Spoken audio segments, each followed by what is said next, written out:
Thanks very much. Well, my name is Tim. I'm from the market research firm Telegeography. And the next 45 minutes should be hopefully pretty fun. Here's what we've got scheduled. I'm going to sort of set the stage with a handful of slides for the first 10 minutes or so. Then we're going to hand it over to the real experts here, the three panelists that we have, for the remainder of the session, except for some Q&A. So be thinking of some zingers for these guys. So to start with, I want to really quickly cover 5 topics in 10 minutes.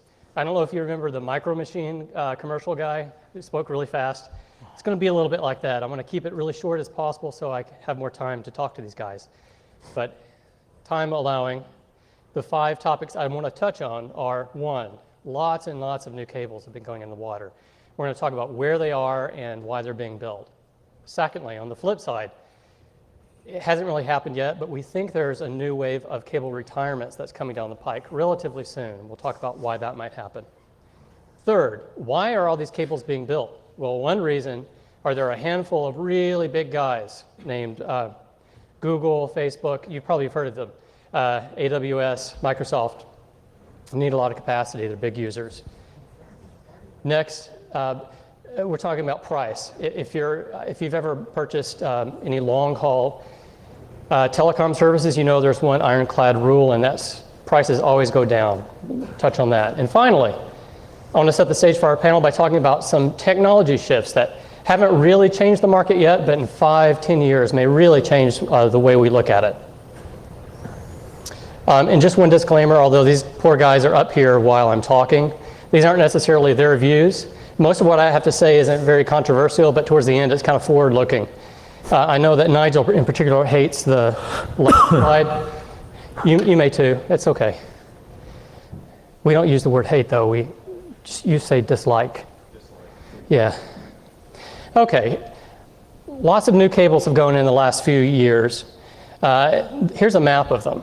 The gray dotted lines are existing international repeated submarine cables.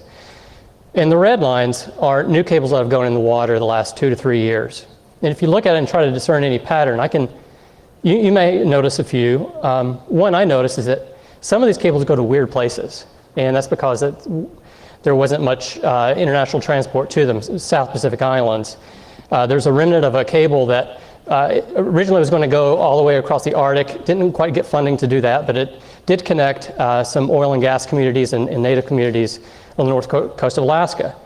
Also, there's not 1 but 2 cables now connecting Africa to South America. So if you happen to need capacity between Brazil and Cameroon, I've got really good news for you. And the other thing that's interesting to me, you might find it boring, but there is a new cable across the Atlantic. And that's the 3rd new cable that we've seen across the Atlantic. Also, there's a new build across the North Pacific. These are really well-established routes. And I remember at the turn of the millennium, some people were saying we may never need a new cable across the Atlantic because there was such an overbuild. But now we have 3 and there's more going in. In the interest of time, I don't really want to go through all the listings of these, but I wanted to include it in the packet in case you're curious to know some of the information on the individual cables. Here they are, the ones that have RFS'd in the last year and a half or 2 years. Now, you're looking at that map, you might think that it seems like a lot of cables. Might cost a lot of money. You'd be right. The last 2 years alone, there was more money spent in building international submarine cables than in any 2-year period since the boom of 2000, 2001. And we don't think that's a one-time blip either. We're kind of in the middle of a really boom cycle right now. Where are the new ones going in? Well, again, if you look at the red lines, that's the routes of the planned cables that have been announced, at least. I would say not to get too attached to this map. Some of these cables, in fact, probably half of these cables won't reach funding status to actually build them, but some will, including several across the North Pacific and several across the North Atlantic. One other interesting thing about this is that some of these cables are on established routes, like the United States to Europe. They're landing in some unique destinations or landing points that hadn't been touched before. Virginia Beach will be the site of at least three major intercontinental cables. And on the Europe side, there's landings in Bilbao, Spain, new one or one in France, and sort of a potential for a mini hub, a little town in the northern part of Ireland called Killala. And again, here are the announced cables that will touch the United States. This is not just the world, which is a much longer list. This is the ones just touching in the United States over the next few years. Now, on the flip side, sure, there's a lot of growth happening. But we think there may be a time coming soon where a lot of the old cables that went in 1998 to 2001 will start getting not necessarily pulled out of the water, but retired, no longer actively maintained and used. Now, I mentioned age already, but cable age isn't strictly the most important consideration. The economic life of it is. A lot of the older cables simply aren't as upgradable as some of the newer cables. And the most important driving force for determining economic viability when price is kind of determined is your cost per bit. And if you can't expand that by increasing demand on your cable, if your upgrade is maxed out, you're in trouble. And at a certain point, it makes no sense to maintain the cable. So we do think that there's a chance for some retirements. Now, I just said that don't talk about age, but I know I'm showing you a map showing the age of cables. I know it's a little confusing, but I was too lazy to map out the upgradability of the cable. So here it is by age. The red and orange lines are what to look for. Those are the oldest cables. And I guess a couple things to look at the map. One is that there are so many international submarine cables now that you can get a sense of the geographic contours of Earth by just looking at the cables without even showing anything else. Another is, if you look at the Atlantic, there are a lot of red and orange lines there, right? So quite a few cables that are in the prime of life, let's say, if not approaching the end of their life. Now, why are we seeing so many new cables built? There's a huge number of reasons. Probably number one are the big users, the big content providers. For the longest time, for about 20 years, the dark blue area that you see on this chart here, which is ISPs, international backbones, they dominated international bandwidth usage. That's what drove almost all of international bandwidth demand. But look what's happened in the last few years, just a few years. Content providers have taken over. That's the aqua or light blue segment that you see there. And again, that's just a handful of companies. So because it's just a few companies and that's a large amount of usage, that's causing some disruption in the industry. And we'll talk about that on the panel. Now, their usage is not universal, it's not ubiquitous. On some routes, it's really big. Look at the Atlantic. Over 80% of international bandwidth demand now is generated by just a handful of these companies, the content providers. Also on the Trans-Pacific, 2/3 is content providers. But Latin America, only 25% are. So the traditional ISPs are still driving the show there. Now, with all these cables in the water, you might think there's a huge amount of excess capacity. And if you look at it in some ways, it's true. Let's just look at the Atlantic. The traditional way of gauging how much free capacity you have is by measuring utilization. And that's how much capacity is lit divided by how much capacity is you could potentially light if you upgraded the dry plant gear on all the cables. And on the Atlantic at the end of 2017, 32% was utilized. It's just less than a third. Now, a new cable went in the water, and that utilization rate actually went down last year, only to 28%. So it seems like there's a huge amount of excess capacity. But it's actually complicated in some cases, to upgrade capacity. But also, a lot of the largest users don't even want lit services. They want to hold, not wavelengths, but fiber pairs of their own. So let's look at how many free fiber pairs there are across the Atlantic. If you look at the top line, those are a bunch of little rectangles. Each rectangle represents an individual fiber pair on a transatlantic submarine cable. And as of the end of last year, there are 78 of those. Seems like a lot. But if you're a really big user, you may prefer to have fiber pairs on a newer system. You perhaps don't want to risk retirement of an older system, or you don't want to bother with the potential for more difficult upgrades. So the fiber pairs that are less than 15 years old, there are only about 20 of those. And many of those have already been purchased. Sometimes the purchases have been announced. A lot of times they haven't been announced. They're private transactions. And best I can tell, as of earlier this year, there are only 3 spare fiber pairs. There probably is even less now. So what seems like we're in an era of abundance, we're actually in an era of scarcity. And that's one of the reasons we're seeing so many new builds. All right, prices. Prices have gone down. Now, this chart is a little complicated, so let me just take a real quick moment to explain it to you. It's not showing prices. It's showing the markup over the classic benchmark submarine cable route, which is New York to London. So for example, back in 2013, the Johannesburg-London route was 36 times the cost of a New York-London circuit. Look what's happened, though, in the last 5 years. Prices have really converged. London-New York prices have fallen about 18%. This is for a 10 gigabit per second wavelength, the monthly lease for one. They've fallen 18% on the Atlantic. Down to South Africa, it's fallen by a CAGR of over 40%. So the prices have really fallen. $300,000 for a monthly lease for a 10 gig wave to Joburg, around $20,000 now. Also, on the Miami-Sao Paulo route, 35% CAGR. So those prices all around the world have really compressed. Last few slides here before we transition to the panel. Some technology shifts that are happening, and they haven't really been truly disruptive yet, but it's going to be very interesting to follow what's going to happen in the next few years. One area of focus is less on wringing out the last little bit of potential capacity on a single fiber pair, and instead focusing on overall capacity on a cable. So that means perhaps less capacity per fiber pair, and using that power to have more fiber pairs overall on a cable. For example, classically we would have 6 fiber pairs on a repeater system across the ocean.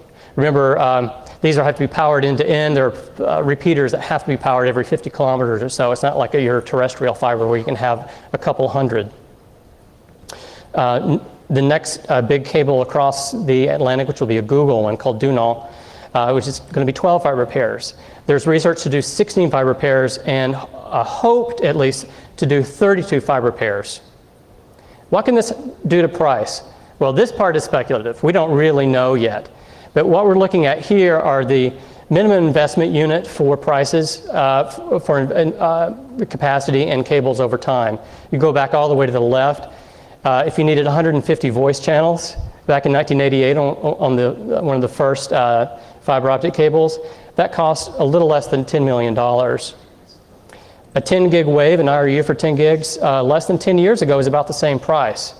But if we can achieve 32 fiber pair systems, look at what the price is going to be in the future. Less than what we would have paid for a 10 gig wave just 8 years ago. So that will be interesting to see what happens. And finally, even if we can build these giant, really fat cables that would probably be about 5 times the capacity of a current cable, thanks to all the new fiber pairs, will that be enough? It's really hard to say, but there are just 2 things I want to point out here on this final slide. One, you can see the columns going down. That's the number of cables across the ocean. This is the Atlantic. And it's going down because we think there are going to be retirements. When that exactly is going to happen, we don't really know yet. But we're pretty confident your options are going to be being reduced for a few years. But after that, there's going to be a need for a lot of cables, I think. Some of us may disagree. But if in just I should say just a few percentage points, a margin of error makes a huge difference when compounded over time. But if you take sort of the median glide path down for demand, even if this demand is only growing 25% a year, which is lower than the 60% we're seeing now, we're going to need 41 new cables across the Atlantic in the next 15 years. And if this held true, 8 cables alone in the year 2035. That would cause all sorts of disruption. Need new ships, need new cable manufacturing plants, frankly probably need new licensing regimes in these countries just to get the permitting to allow for all the new build. So with that, talk about the future. I'm going to move back to the current time and move to our panel. Thank you, gentlemen, for joining us. I'm going to have a seat if you don't mind. Let's start, before we get into the topics, if you don't mind just introducing yourself really quick and talk about how your company is touching the international cable community. Brian, do you mind starting? So I'm Brian LaValle. I'm working with Sienna. I'm based in Montreal, and I'm leading the submarine network solutions team. Sienna is a company, we build the terminals. We don't build the wet plants sitting on the bottom of the oceans, but we build the terminals sitting on the endpoint, and then all the terrestrial backhaul links that will take that submarine traffic right into a central office or a data center. Good morning, everybody. My name is Eric Comtag. I'm from GlobeNet. GlobeNet owns and operates a subsea cable network that starts in the U.S. in 2 locations, Miami and New Jersey. And from there we go south and we serve Brazil, Colombia, Venezuela, Bermuda, and pretty soon we're going to be landing in Argentina as well. So we're an international operator and we focus on the wholesale business only. And I'm the Nigel that doesn't agree with him on the final slide. I'm Nigel Bailiff. I'm the CEO of Aquacoms. We own one cable and operate it across from New York to Ireland. We're building a second cable which goes from New Jersey to Denmark, calling into Ireland and Norway. I've been in the submarine cable industry for over 30 years. The first cable I worked on was 1988, which retired about 10 years later, and just past the 1998 time frame, and that was all on the Atlantic. And just to introduce you guys to the NANOG group, this is only my 5th time at a NANOG meeting, so I still consider myself a newbie. But just to warn you, these people are animals, okay? They're the nicest people you'll ever meet, some of the smartest people you ever meet. But if they sense any weakness in your line of argument, they're going to tear you to shreds during Q&A, okay? So just 2 pieces of advice. 1, don't say anything stupid. And secondly, avoid any questions from the ones with ponytails. They're the most powerful. Okay. I feel very welcome. This is my first NANOG, and I see you even put a little green square on to show virgin status on my badge, and so I've been picked out as a virgin already, so I'm kind of fresh meat to the slaughter fest that's about to ensue. Y'all be nice to Nigel, he's English. Yeah, I'm English, yeah. For goodness sake, his name's Nigel. Yeah. All right, let's start with technology, and Brian, I think I'd like to start with you. Sure. Over the course of the conversation, I don't really want to direct you guys, you know, as a puppet. You think we're going to be quiet, right? No, I don't. Okay. Can you talk about a little bit about the Shannon limit? I know all of us know it theoretically in terms of powered communications, but what does it mean specifically for repeated international submarine cables, and why is it a problem now? Sure. So what I find amazing about Shannon's limit, his paper on information theory goes back to 1948, and only now we're dealing with the actual technical ramifications. In a nutshell, it's the maximum capacity you can put over a submarine fiber. And it's driven primarily by 3 things: by bandwidth, the signal power, and the noise figure. Now, the bandwidth is dictated when you put the submarine cable in the water, right? And that's dictated by the spectral width of your amplifiers. We call them repeaters still. That's kind of a misnomer. They don't do optical conversion anymore. It's a EDFA-based amplifier similar to a terrestrial network. But for some reason, we're still calling them repeaters. So that spectral width is fixed, which means the amount of bandwidth you can actually use once that cable's in the water is fixed, unless you want to pull it out and do some stuff to it. You have the noise figure. You know, we're about as low as we can go on these optical amplifiers, and then you're stuck with the signal power. What can you do with it? Now, you can only raise the signal power high enough before you start melting the fiber. You know, so we push it as high as we can, but then you end up working in what's called the nonlinear domain. The higher power you push down an optical fiber, it raises all kinds of other issues you have to deal with. So we're pretty close to the Shannon limit now. You know, we made enormous gains over the last decade. You know, we've had cables that were carrying 100 times more traffic than they were originally designed for. But now we're at the point of diminishing returns, where we can invest a lot of money, time, and effort on new technologies. These are the modems sitting on in the terminals. But now we're starting to see diminishing returns. And sooner or later, we're going to have to start deploying new cables and new types of cables, which are the SDM ones we're probably going to cover. And Shannon's limit is one limit.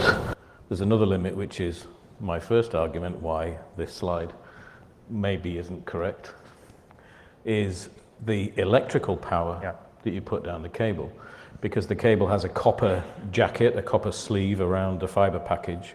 And we're actually just experimenting with, I'll say it your way, aluminum, but my way, aluminium, conductor to try and get some cost savings. But that copper is a high purity copper, 1 ohm per kilometer. So it's a high quality copper. That's very expensive. We all know that from the manufacturing and the obtaining of copper for making equipment.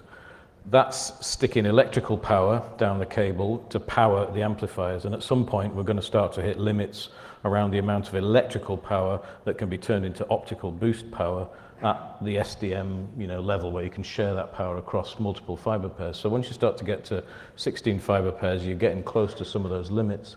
If you thicken the copper layer, you massively thicken the polyethylene insulation layer. You effectively have to also thicken the strength members, the king wires inside the cable, because you've opened up the hole in the middle that carries the fibers through. And all of that takes the costs in an exponential way higher. So the first argument is cost and power, number one. All right. Do you see, if we do move to high fiber pair count cables, do you ever foresee the emergence of a wholesale provider just of fiber pairs? Or do you think we're kind of maxed out at, we're selling right now what we're going to be selling 20 years from now, which is 100 gig waves? How about you, Eric? What do you think? No, I think there's still room to do things, let's say in the industry.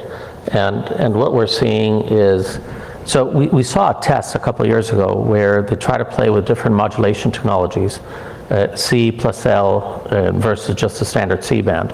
And so the whole idea was that in a fiber pair you could put twice as much capacity by using different, let's say, bands. And there's a practical limitation to that, which is, again, cost, right? You would have to change an entire nation to go into the L band before it becomes economically viable to really run it. So there's only one such cable system in existence today, which is the Pacific Light cable crossing it's a transit. It still isn't lit. Cable. What's that? As far as I know, it's still not lit either. There's other issues there, but yes. But the reality is that in the meantime, people said, wait a minute, if the whole idea is to get a lower cost per bit, that's the wrong direction. So what we got to do is we got to increase fiber pairs, right? And if you look at some of the systems that you have today or that have been announced, and you talk to the vendors, they'll say, well, let's be creative of what we can do in the repeater. So they look at all these elements like how much power, how much can I put in the fiber, can I make the fiber better, and all that stuff. But there's also a real practical limitation to this. Mm-hmm. You have to lay the cable. You have ships that are designed to take a repeater of a certain size. The moment you start adding fiber pairs to this thing, it's almost impossible unless you start building new ships, right? So what they're trying to do is they're trying to say, let me go from 4 to 6 to 8 fiber pairs. Now they're talking 12, do not just 12. And the next Facebook cable across the transatlantic is 16. So for those of you that are in the terrestrial world, we're used to seeing 296 count fiber, whatever, 500, doesn't matter. But in the subsea world, a 4 fiber pair system not that long ago was a big cable. So what you're doing is you're pumping that many more waves on the fiber pair, and you don't have the luxury of physically having more, right? So I do believe that you're going to see some of these cables. I mean, if you talk to the vendors, they're already talking about, well, we'll do 16, maybe 24, maybe 36, but at some point that's got to stop because physically you cannot put more fiber pairs into a particular cable, right? And your cost is going to go up exponentially. But I think it's interesting that the sort of strata of the transport side of the industry, not necessarily services or Ethernet, but just pure transport has changed. It used to be PTTs all got together, said, hey guys, we need to send phone calls to each other. Let's all get together and decide when to build cables. And it was all fairly, calm and fairly orderly. People invested, they built a cable, they built another one 5 years later. It helped with a kind of a nice slow increase in technology. And then we had this craziness around the dot-com boom where 7 companies essentially took the same market study and said, we're going to get 50% market share, and got the money, went out, built the cables, started to fall in on itself. So there was an overbuild and a price crash, and we know all the history of that, and we can see it. And it's part of our issue today because, in general, I'm guessing, most of the people in the room don't worry too much about the cost because it is actually pretty low. If you think about what's happening, $200 million to build a cable across the Atlantic, and to buy into a little slice of it that you need for your running your packet network is relatively low cost versus building out infrastructure yourself. So in the industry, you're seeing a weird stratification going on where there are some infra funds. Our company's owned by infrastructure money, by utility style money. Everything was previously peaked by private equity money, and let's go for the quick payback. It's very hard to get a quick payback. So if you were in a position where you're building a cable, a couple $100 million at risk, going into the sea, and it can go wrong. We're talking about the sea here, 4,000 meters deep in the Atlantic as the deepest point, roughly where the Titanic is off the Flemish Cap, and you build that cable. It could be worthless day one because it might start to have aggression problems, it might start to have seismic problems, etc. So you're risking that capital. If you sell all that out day one in fiber pairs, and maybe you make a 5, 10, 15% return and go straight back into risking, you high cycle your capital, whereas most infra funds are looking for a slow, fairly regularized 8, 9, 10% over 20 years return. So the capital's not matching the construction side of life. But one thing's for sure, it's all changing. And if you look at your AT&Ts and your Verizons and your Vodafones and your companies like that, they are very vertical. They have some submarine stuff down here, they have IoT investment up here, they have all these legacy support systems, they have their core networks, their terrestrial networks. Where do they focus? Where do they focus their capital? Should they be building submarine cables? Probably not anymore, and they aren't. AT&T, Verizon, and actually CenturyLink, the owner of many cables from the Level 3 acquisition, aren't particularly part of the new build phase. So there's an interesting change coming around. Different people own it. Let's talk about who are driving the new cable builds. I know you're more of an equipment guy, Brian, but I know also full well that you're quite familiar with the content guys. Yes. Yeah. So the content guys are driving it. I mean, before it was people talking to people, as Nigel mentioned, right? We're talking phone calls, 64 kilobit signals, bunch of people talking, easy to manage, easy to project the growth. Then the ICPs came along, the internet content providers. Now we're talking about machine-to-machine communication. We're talking about data centers talking to data centers here for backup and restore, for load balancing, and a whole bunch of internal things that they do. I don't see that slowing down by any sense. I mean, I don't see people putting away their smartphones, stop watching streaming television. It's just going to get more and more bandwidth across these subsea links. They actually see the network though quite different, right? If you're a wholesaler, you actually sell the network service. If you're an ICP, you sell ads. So the network is a means to get to the eyeballs. So they also have no legacy. They're not 100 years old in terms of a typical network operator. So they're far more interested in the newer technology. They have no legacy baggage to deal with. When we talk to the ICPs as an equipment vendor versus a wholesale operator, very often the discussions are quite different. But I don't know if you hear the same story as us, which is that, up to 70% of that traffic is not the content or the eyeballs, it's the AI, computation and flinging of data backwards and forwards about how people are receiving the content or how people are watching the content or how people are interacting with the content. So it's truly machine to machine. And one theory, which is number 2 about this slide, is that if the cost of that were to start to trend upwards, would it be the same? So if international bandwidth cost what it cost 20 years ago in proportion to service costs of a telecommunications service, would people operate like that, or would they change their algorithms? The 64 kilobits group 4 fax coding, was a mathematical Huffman, mathematical calculation to send less information, precisely because it was expensive to run international circuits. So you tried to get the information in a different format to send less of it, less dense information. So does that start to come back if costs start to creep back up again? I don't know. So the content providers on markets in the world where the price is already really low, best I can tell, it's almost impossible to fund a new cable without the participation of at least one or usually 2 of the really big content guys. Yeah. So do you see the content providers' participation in the subsea industry as a good thing? Is it going to destroy international telecoms as we know it, or is it kind of a mixed blessing? I think those are very different questions, right? And for example, we're partnering with a large OTT to extend our network to Argentina, right? And Nigel and his other cables partnering with, let's say, 2, there's potentially 3 OTTs on that cable, right? The issue is what Brian mentioned before is that for those of us that own networks and are here to make money off of the network, right, we want to maximize our return, let's say, on that cable. Whereas the OTTs are on the other end of the spectrum where for them, it's lowest cost per bit, right? So finding a common medium that works for both is very, very difficult, right? So what's clear is that number one, along the main routes, they're the ones that are driving the build, for sure. As a matter of fact, Google is starting to build the cables by themselves, and they're building extra fiber pairs so that they have additional fiber pairs to swap on other systems around the world, right?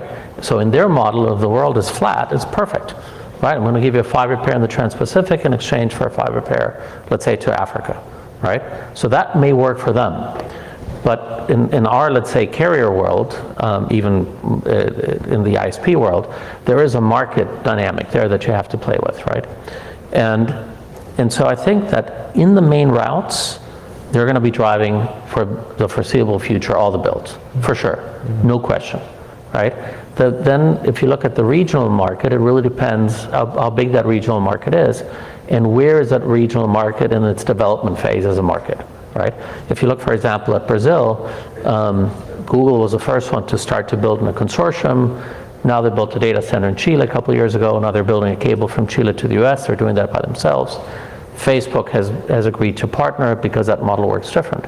So I think it's very difficult to, and you should not throw all the OTTs in the same bucket, right? Their networks are different, the way the data centers are laid out is different.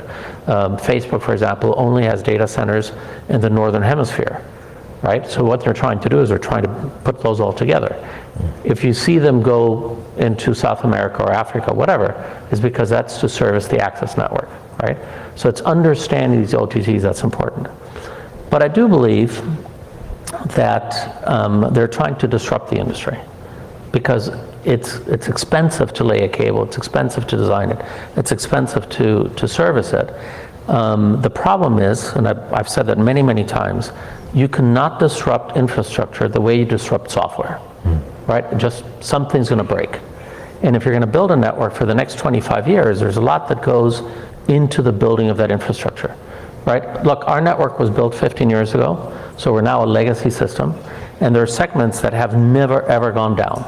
Why? Because it was very well designed, very well laid, the cable was buried well, and we've been maintaining and watching the network very carefully to make sure that if there's a ship close by, you call up the port authorities, because it's not like I can do a truck roll in a terrestrial network. I need to send out a ship at $75,000 to $100,000 a day, and it could take me a month to repair. Right, so the more you do a permit, the better it is. The country, wherever it is. And the permitting and all that good stuff, right? So it's tough. Look, I think they're definitely in the driver's seat. They're pushing technology, which is good. The question is it viable over a long period of time? So you said we haven't mentioned the R word either, which is regulation. You know, they have an eye on regulation and wanting to try and avoid it where possible. So actually including carriers with them in a partnership type sense, making sure some of that asset is able to be used by the wider group of people who want to use that kind of facility, you know, between two countries, is perhaps a tactic to avoid, you know, some kind of dominance regulation. Or at least the perception of such. Yeah, maybe. Just Tim, on the technology side, I tend to see it a little bit different. I mean, as a technology evangelist, I think it's actually good that they've come into the market for a variety of reasons. If you look at the submarine networking industry, for decades and decades, it was relatively closed, proprietary, you know, for historical, economic, and political reasons. When coherent networking was invented, it was actually invented for a terrestrial network application, and that was from New York to Los Angeles, you know, the longest distance that we were supporting at the time. We got invited to test it on a submarine cable in the Caribbean. Nobody's going to say no to that. And lo and behold, 40 gig coherent actually worked better than the 10 gig incumbent's wavelength. So the proverbial light bulb went off, and suddenly coherent was not all over terrestrial networks, but now was over submarine networks. I think that's accelerated in the last few years. If you look at other technologies like machine learning, artificial intelligence, telemetry, these technologies that are born in the data center are finding their way into submarine networks as well. So the ICPs, we tend to bucket them in one group, and you're exactly right. If you talk to them, they see themselves as an industry by themselves. They are truly different. But I think their dedication to open, trying new things on the terrestrial side is finding its way into the submarine network as well. Yeah, and I think that's a positive side of things. Yeah, exactly. Very much so. So Eric, you said something interesting. By the way, we've got 10 minutes, so if you have any questions, start thinking about them now, please. You mentioned that all OTTs are different, or all content providers are different, whatever you want to call them.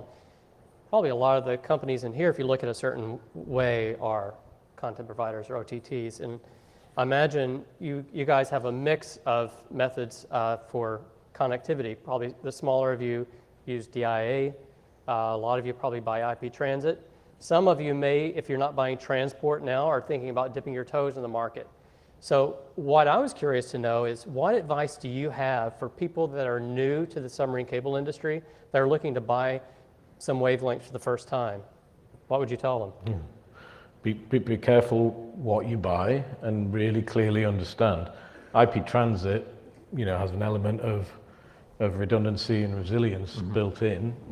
A submarine cable between A and B can and will get cut.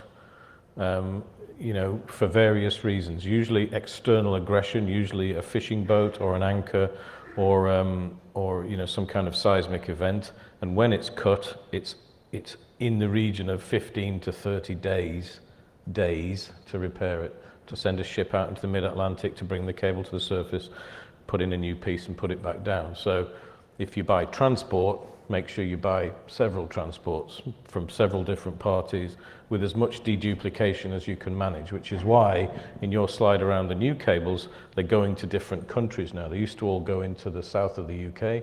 They're now going to Norway, Denmark, Ireland, UK, France, and Spain. So they're spread out for exactly that resilience reason. So just really, really get under the surface of what you're buying and try and buy from as close to the owner of the infrastructure as you can.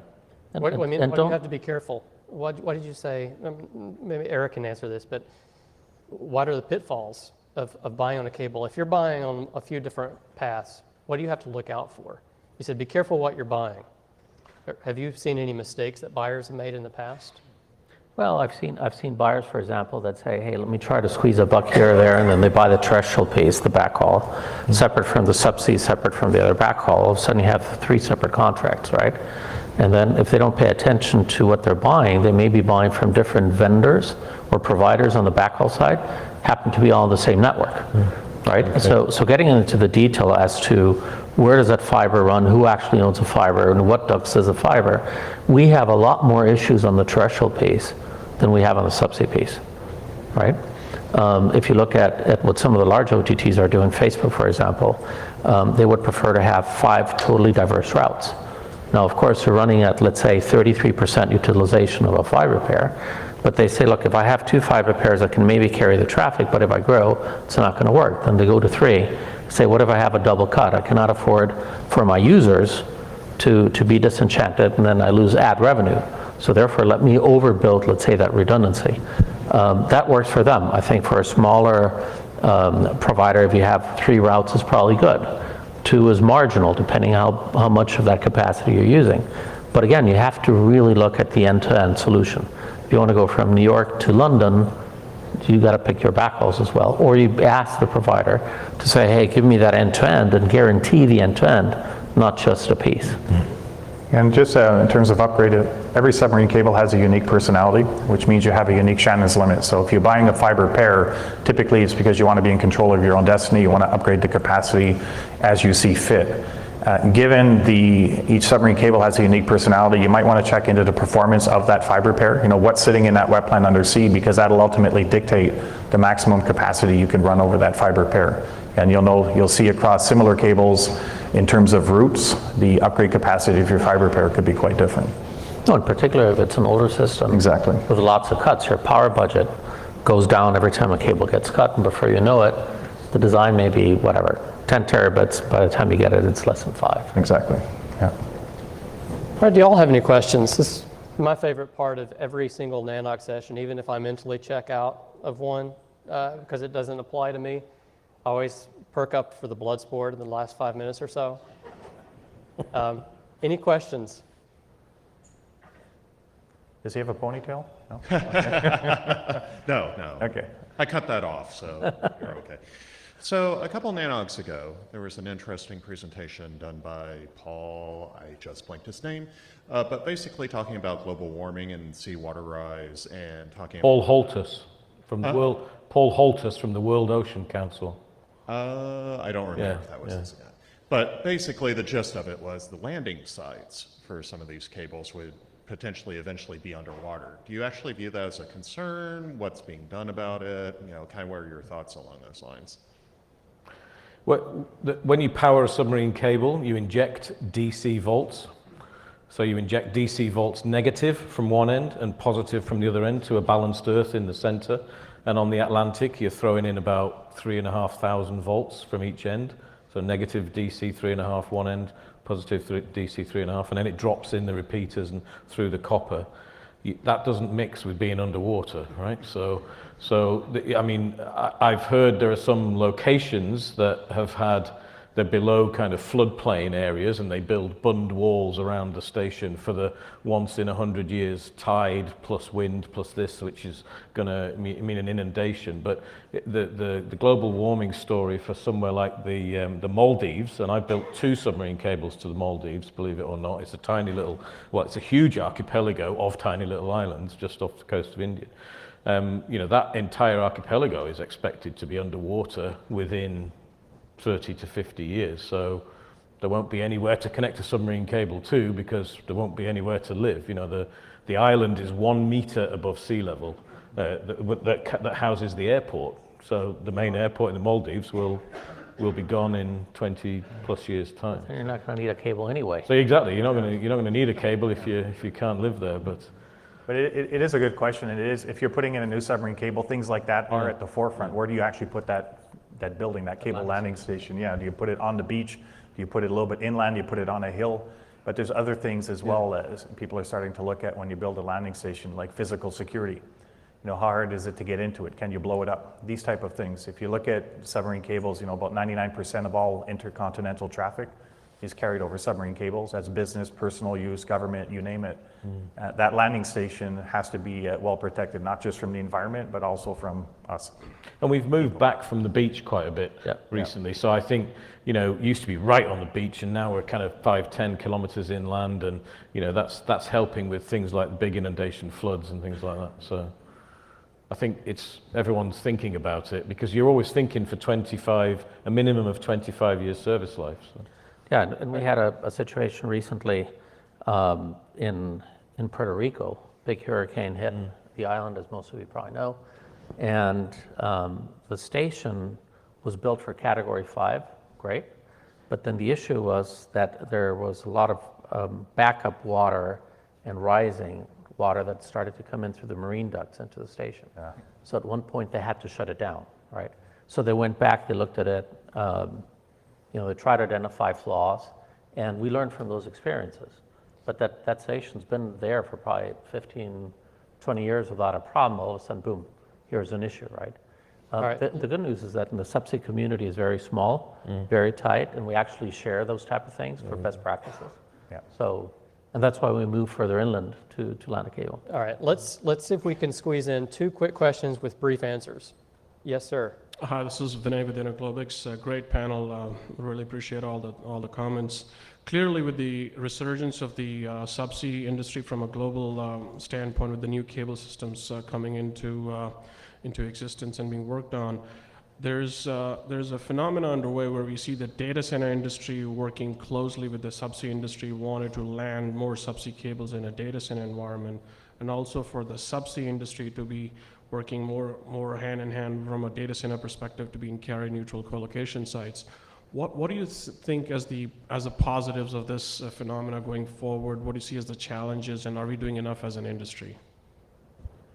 Oh, it's a loaded question. It's a classic dichotomy, though, right? You have a data center, you want to land 2 submarine cables in it, you've immediately made your submarine cables kind of slightly non-resilient because they go to the same building. You really want to be 10, 20 kilometers away and have quick connectivity. So it's a real, balancing act in the design and the engineering of all of this, the dichotomy of the 2 things, resilience and common location to be able to access them. So I think the industries are working together more, certainly, and people are putting forms of data centers at cable landing stations.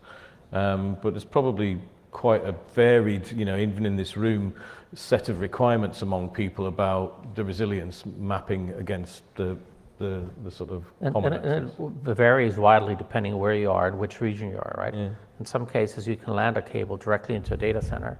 In other cases, you may not want to do that, right? Exactly for those reasons. So you have to look at the pros and cons very carefully when you're designing a new system. Now, if you own the whole system like Google, then they're going to design it for a data center to data center cable, period, right? But if you want to build a cable to serve different parties, then you need to think of neutral colocation facilities. Where are those?